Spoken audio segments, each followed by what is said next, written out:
Hello everyone. In this video, I like to discuss about why I think rupee is much stronger now than the previous times like 2013. Then why I think rupee will stabilize around 70 to 75 rupees per US dollar. And finally, why I think Nifty keeps on taking support at 15,700 to 16,000. Please watch till the end. I'm sure you will get to know at least one new useful information. At present, rupee is trading around 77 to 78 rupees per US dollar. I think it's temporary because of the FII funds outflow. Let's look at the money supply. Money supply means how much of the money is supplied into circulation in the particular country.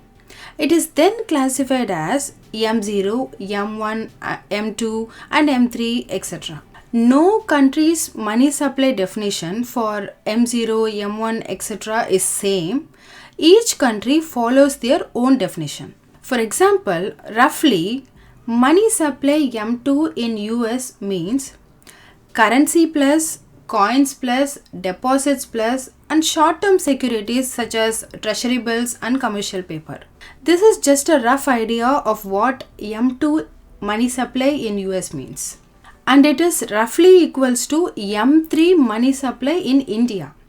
Not exactly the same, but roughly the same. I don't want to go in detail, then it will be very boring. So let's compare the M2 money supply of US with M3 money supply of India for the last 10 years. In this graph, the left-hand axis and blue curve is representing the M2 money supply of US dollar in trillions. And the right-hand axis and the orange curve represents the M3 money supply of India in trillions of rupees.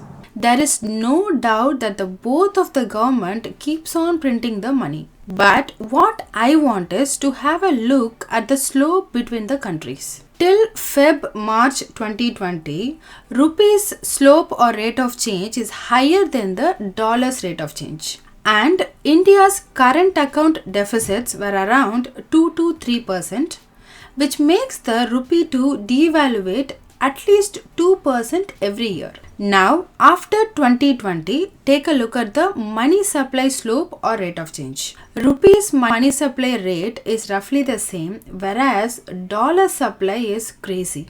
They hugely increased their money supply to support the economy in 2020 and 2021 and still continuing. So that is the reason why the US inflation is 8% and India's inflation is 7 or 7.5%. 7 or 7.5% of inflation for India is very normal, but 8% inflation is not normal for US. Unless RBI got different plans like devaluating the rupee or setting the target to increase the forex reserves to $750 billion or $1 trillion like that, then I think rupee won't go above 80 rupees per US dollar and it will settle around 75 rupees per US dollar.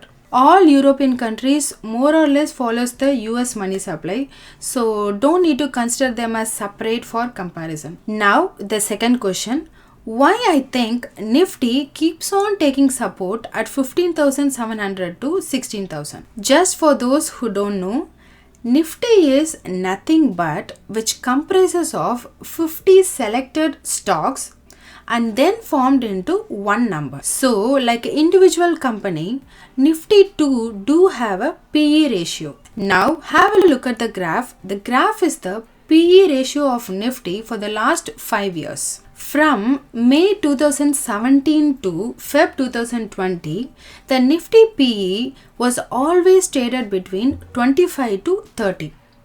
Then on March 23rd, it drops to the lowest point to 17 due to the pandemic. Since then, from there, it increases to 42 in Feb 2021 due to the poor earnings of Nifty 50 companies during the financial year 2021. Now have a look at the PE ratio on 19th May 2022.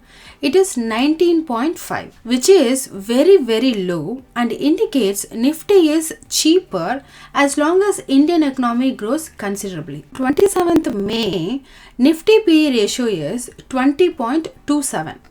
The last Nifty 50 was traded below 20 PE happened during 2013 to April 2014. The optimal range for Nifty is 25, which equals to 20,200.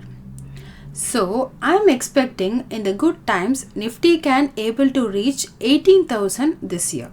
So, based upon the PE ratio, shows that at present the Nifty 50 company is really cheap. Again, so I think it keeps on taking support at 15,700 to 16,000. Going below 15,700, really bad things to happen in the Indian economy. Just for information, at present Nifty PE is 17.2, which equals to 13,800. So that's all in this video. I hope the video is useful. Consider subscribing the channel so it will motivate me to do more. Thanks for watching.